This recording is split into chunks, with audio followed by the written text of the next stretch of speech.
Tên gọi An Giang có phải là dòng sông an lành, có thể định cư lâu dài? Với tên gọi ban đầu có gốc từ tiếng Khmer, Tầm Phong Long, trước khi thuộc về Việt Nam, đây là vùng đất của nước Chân Lạp, tức Campuchia ngày nay. Tầm Phong Long theo giải thích của Vương Hồng Sển, âm Tầm Phong Long xuất phát từ Kampong Luông của tiếng Khmer, có nghĩa là bến, vũng, sông của vua. Theo giải thích này thì đây là vùng đất của vua Chân Lạp vì nơi đây khá rộng lớn, địa thế tốt và khá hiểm yếu. Vùng đất Tầm Phong Long thuộc về Việt Nam năm 1757 do vua Chân Lạp là Nặc Tôn dâng đất trả ơn cho Việt, được chúa Nguyễn giúp đỡ khi đất nước Chân Lạp nổi lên các cuộc biến loạn.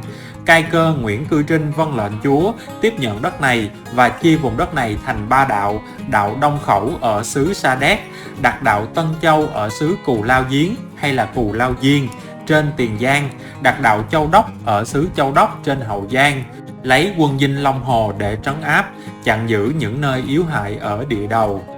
Vùng đất Tầm Phong Long rộng lớn trước kia được chia cắt là cơ sở định hình cho 3 tỉnh Tây Nam Kỳ của Nam Kỳ lục tỉnh. Địa danh ban đầu là đạo Châu Đốc, tên gọi Châu Đốc có trước, vì thế đến ngày nay nhiều người quen thuộc tên Châu Đốc hơn An Giang. Vậy nếu ai nói biết Châu Đốc mà không biết An Giang thì cũng không phải là chuyện gì đáng kể lắm. Đạo Châu Đốc được đổi tên thành Châu Đốc Tân Cương năm 1808 để thấy tầm quan trọng của vùng đất này, nơi biên cương mới của nhà Nguyễn. Tên gọi vùng đất này được thay đổi lần nữa, địa danh An Giang chính thức ra đời năm 1832 do vua Minh Mạng thực hiện cải cách hành chính, chia Nam Kỳ thành 6 tỉnh.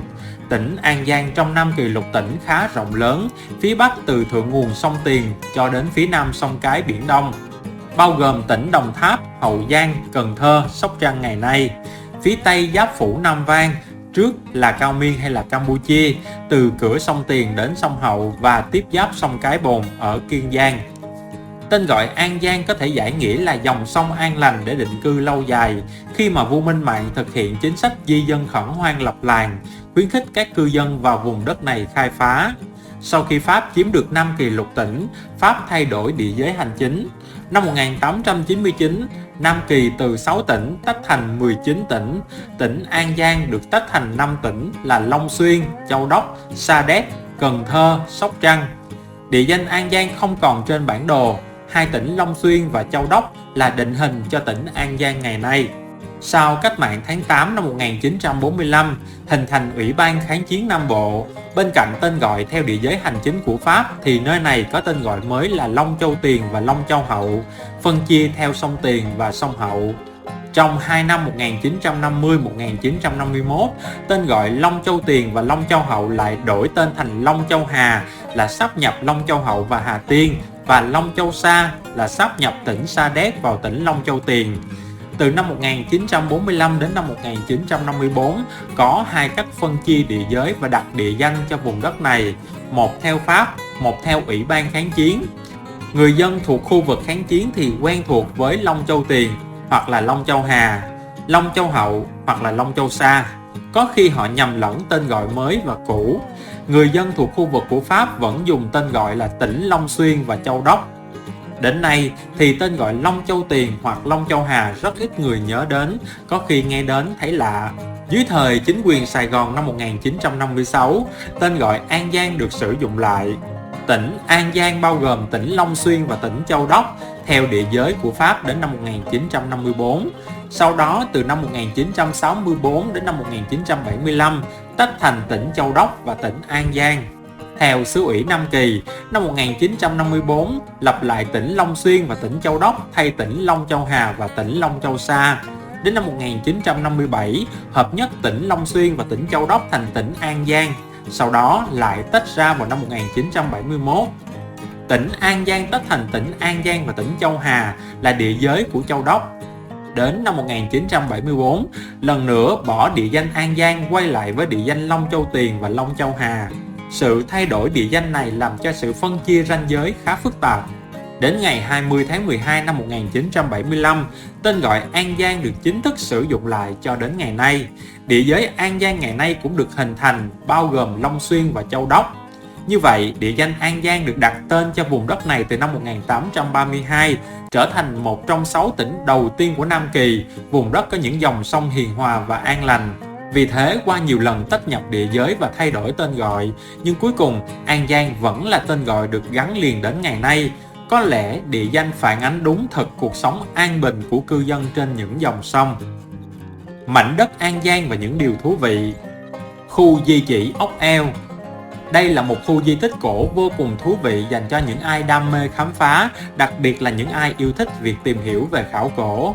Khu di chỉ Ốc Eo tọa lạc tại vùng núi Sập, Ba Thê, huyện Thoại Sơn, tỉnh An Giang.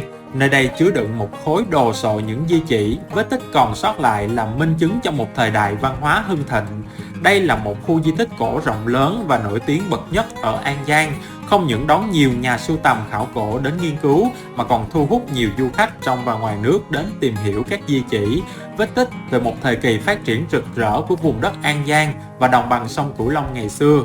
Khu di chỉ có diện tích hơn 4.500 hecta, là nơi chứa đựng nhiều di chỉ và di vật, những bằng chứng vật chất sinh động như tái hiện một cuộc sống phồn thịnh cùng nền văn hóa đặc sắc của người dân. Rừng Tràm Trà Sư. Đến An Giang, có thể chèo thuyền xuôi theo con sông giữa rừng Tràm Trà Sư trong những ngày nắng và chắc chắn sẽ phải ngỡ ngàng trước khung cảnh nên thơ nơi đây. Trên những con rạch xanh rì màu bèo tắm, thỉnh thoảng lại có những bông hoa điên điển vàng chấm phá, tạo cảm giác như đi lạc vào một chốn thần tiên nào đó của hành tinh Pandora mà bộ phim Avatar đã miêu tả. Núi Sam linh thiêng huyền bí. Núi Sam chỉ cao khoảng 284 m, có đường nhựa dài khoảng 5 km cho xe chạy vòng quanh lên tận đỉnh núi, rất tiện cho việc tham quan cúng lễ. Núi Sam cùng các ngọn núi khác trong vùng 7 núi là những điểm nhấn đặc sắc tạo nên cảnh quan thiên nhiên rất thơ mộng ở miền Tây Nam. Theo truyền thuyết của người dân nơi đây, núi Sam có nhiều linh hiển, do đó tín đồ từ khắp nơi trên cả nước tụ tập về đây cúng lễ rất đông. Trên ngọn núi thiên này có đến gần 200 ngôi đền, chùa, am, miếu nằm rải rác từ chân núi đi lên sườn núi và trên đỉnh. Ngoài ra trên đỉnh núi có một di tích pháo đài được xây dựng từ thời Pháp cũng khá thu hút khách du lịch. Miếu Bà Chúa Xứ, điểm đến tâm linh.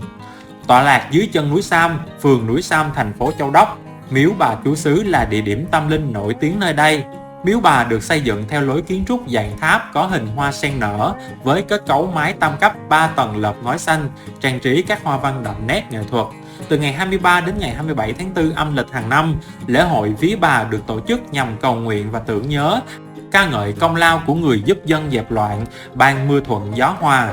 Thời điểm này không chỉ người dân bản địa mà nhân dân khắp cả nước đều đổ về đây nô nức dự hội. Đồi Tức Giụp, đường lên tiên cảnh. Nhiều thế kỷ trôi qua, đã rất nhiều người tìm đến đây khai hoang mở đất. Với cái nắng cháy da mùa hạn hán, cơn khát nước thúc người đến thiếp đi. Trong cơn mê man, các cụ tổ đã nghe thấy tiếng suối chảy róc rách. Khi tỉnh giấc lúc bình minh, các cụ tổ đã tìm ra nguồn nước từ các khe đá của ngọn đồi. Dân làng vô cùng mừng rỡ bèn đặt tên cho ngọn đồi là Túc Chúc. Trong tiếng Khmer có nghĩa là nước chảy trong đêm. Về sau người ta gọi trại ra thành Tức Giụp. Đó chính là ý nghĩa của cái tên Tức Giụp. Đặc sản cơm tấm nhuyễn Long Xuyên.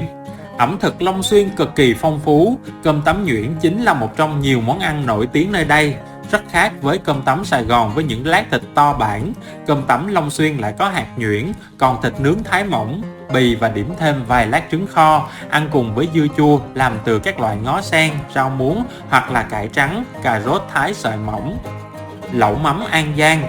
Lẩu mắm là một món ăn dân dã nổi tiếng của miền Tây.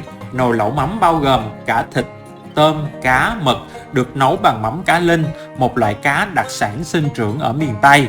Ăn kèm với các loại rau sống, bông điên điển, rau nhút, rau diếp cá, giá đỗ, hẹ xanh. Kiến trúc độc đáo của Tây An cổ tự.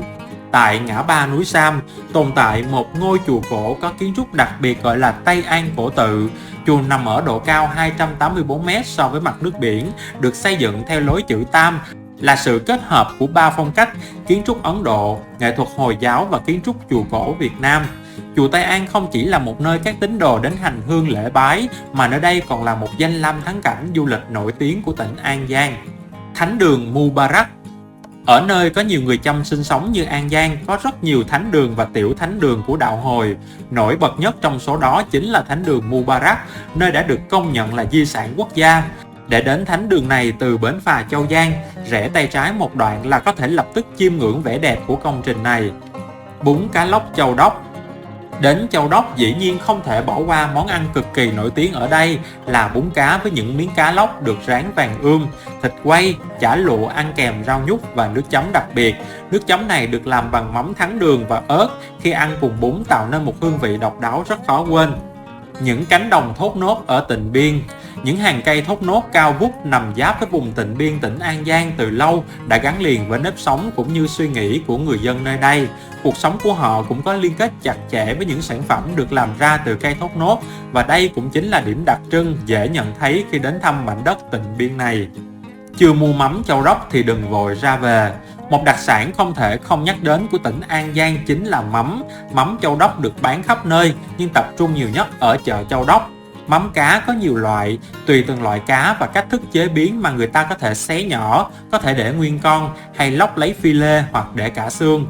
Một vài loại mắm dễ ăn có thể mua tại chợ là mắm cá linh, mắm cá sặc, mắm cá lóc, mắm cá tràng, mắm cá rô hay mắm cá chốt.